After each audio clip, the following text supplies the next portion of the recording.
स्वामी जगाची माऊली, स्वामी कृपेची साहुली, ऐसी निरंतर माया मी कुठे न पाहिली.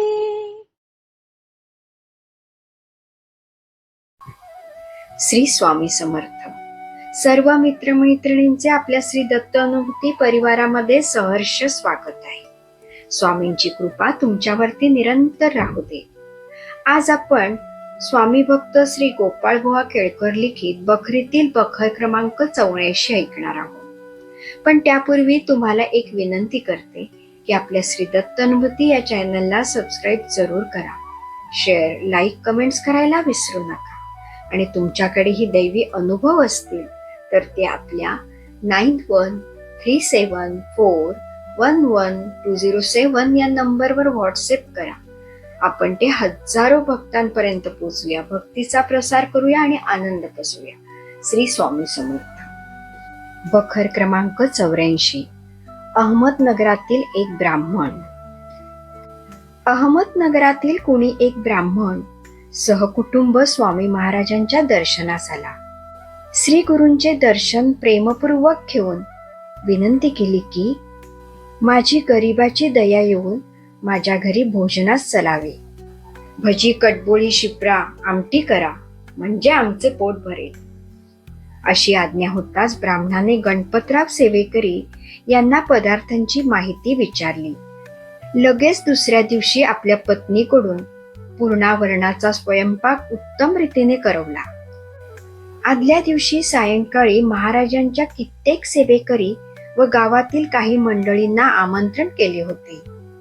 दुसऱ्या दिवशी प्रातःकाळी भोजनाविषयी श्रींची प्रार्थना केली.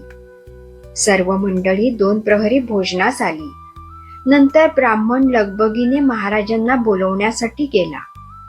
त्यावेळी दीनानाथ सद्गुरू घोड्याच्या पांगेत घोड्यावर बसले होते. ब्राह्मणाने शुद्ध भक्तीने महाराजांना साष्टांग नमस्कार करून भोजनास चलावे अशी प्रार्थना केली. तेव्हा दत्त दिगंबर स्वामी महाराज हसत हसत म्हणाले, सगळ्यांचे पोट भरलं म्हणजे आमचं पोट भरेल. जा जा, आनंदाने भटास जेवू घाल. आता माती चिवडू नकोस. असे अनुग्रह वचन ब्राह्मणाने दीनपणे मान्य करून ब्राह्मण भोजन स्वस्तपणे आपल्या घरी येऊन केले. सर्व मंडळी भोजन करून यथास्थित पोटभर जेवली आणि तांबूल चवर्ण करीत स्वगृहास गेली. त्यानंतर त्या भाविक ब्राह्मणाने श्री समर्थांचे एक पात्र, एक आपले आणि एक आपल्या पत्नीचे अशी सर्व पदार्थांमय 3 पात्रे वाढून वेगळी ठेवली आणि बाकीचे अन्न, रोगी वगैरे सर्व सेवेकऱ्यांना यथासांग दिले. त्यावेळी दुसऱ्या देशाचे 2 ब्राह्मण येऊन भोजन कुठे मिळेल का असा शोध करीत थकून तेथे आले. त्यांचा जीव अन्नार्थ अगदी व्याकुळ झाला होता. त्यांना स्वतः स्नान घालून पूजन करून आपले व आपल्या पत्नीचे वाढलेले पात्र उभय त्या ब्राह्मणांना एकेकाला दिले. ब्राह्मणांनी आनंदित होऊन आणखी अन्न मागितले. तेव्हा ब्राह्मण व त्याची पत्नी विचार करू लागले की आता काय करावे.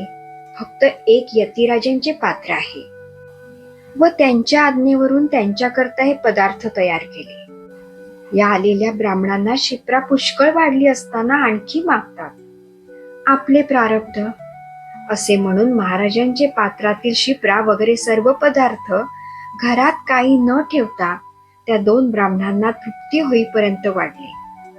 भोजन झाल्यानंतर स्वामी महाराजांच्या दर्शनाला सर्व गेले. सर्वांनी दर्शन घेतले व सर्व खाली बसले. ब्राह्मणही पत्नीसह दर्शनास गेला. स्वामी महाराज आपल्या पोटावर वरचेवर हात फिरवीत व तृप्तीचे ढेकर देत म्हणाले, काय हो, आज शिप्रा चांगली झाली, पण वेलदोडे फारच होते. पुरणपोळी, भजी आम्हाला फार आवडली, परंतु कटबोळ्यात मिरच्यांनी भडका केला होता. पण आमटी स्वादिष्ट होती. शाबास. असे ऐकून सर्वांना मोठे आश्चर्य वाटले. सर्व म्हणू लागले, महाराज भोजनाला मुळीच गेले नसताना महाराजांचे पोट कसे भरले? त्यावेळी तेथे 2 सुधारक गृहस्थ पोट स्टॉकिंग्स, पाटलोन, कोट वगैरे पोशाख केलेले व डोळ्याला चष्मे लावलेले, हातात दांडके घेतलेले सर्वांना विचारू लागले की स्वामी म्हणतात हे खरे आहे का? मंडळी म्हणाली, आम्ही अनुभव घेतला, तुम्हाला पाहिजे असेल तर खात्री करून घ्या. इतक्यात समर्थ म्हणाले, गाढवांनो, नीच काम करता नरकात जाऊ इच्छिता? हे भाषण ऐकल्यावर ते दोघे लज्जित मुकाट्याने चालते झाले. असो, समाराधना करणाऱ्या गृहस्थांना महाराज म्हणाले, तुझी समाराधना उत्तम झाली, आता घरी जा. कोनाड्यात पत्रावळीवर भजी वगैरे सरस्वतीने ठेवली आहे, ती घेऊन ये बरं. भाविक ब्राह्मणाची पत्नी म्हणाली, घरात अन्न वगैरे बिलकुल शिल्लक नाही. तेव्हा श्री गुरुदेव प्रभू बोलले की काय बोलतेस ग, तुझे घर भरलेले आहे. हे कल्याणरूप आशीर्वचन ऐकून उभयता स्त्री पुरुष आपल्या घरी जाऊन पाहतात, तो पदार्थ कोनाड्यात पत्रावळीवर खच्चून भरलेले दिसले. ते घेऊन फारच आनंदाने उभयत्याने येऊन समर्थांना खाऊ घातले. ब्राह्मण श्री स्वामीचरणी कृतकृत्य होऊन स्तवन व नमन करून वारंवार म्हणाला की श्रीमुखातून आता माती चिवडू नको, असा अनुग्रह मला झाला आहे. मी नित्य पार्थिव करीत असतो, ते करावे की न करावे याचे स्पष्टीकरण व्हावे. हे ऐकून महाराज म्हणाले, पार्थिवाचे स्वरूप जाणून निष्काम कर्म करावे तर ईश्वर प्राप्ती होईल. जे कर्म करावे ते जाणून.